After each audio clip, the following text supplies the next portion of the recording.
আপনারা দেখছেন রূপসী বাংলা টেলিভিশনের নিয়মিত প্রতিবেদন। করছি আমি রুমানা।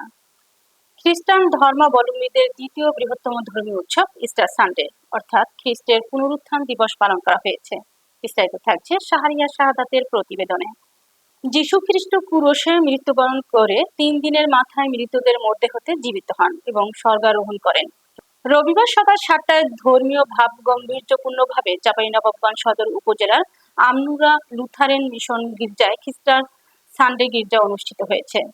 উক্ত ইস্টার সানডে উপাসনা গির্জাটি পরিচালনা করেন BNELC Rajshahi circle pastor reverend Rajen Soren ও মণ্ডলী পাস্টর সনাতন সরেন এবং সহযোগিতা করেন আমনুরা মিশন লুথারেন চার্চ এর পালক ডেভিড ধনাই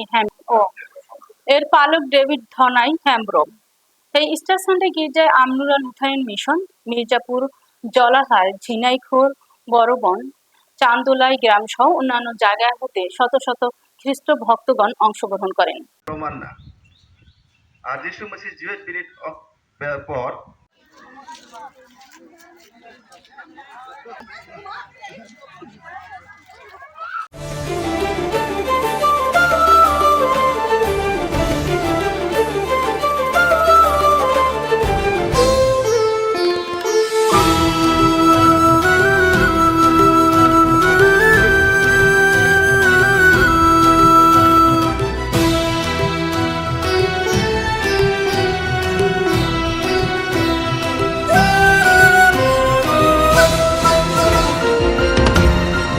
টেকনাফ থেকে তেঁতুলিয়া, রূপসা থেকে পাথুরিয়া, বিশ্বজুড়ে রূপসী বাংলা।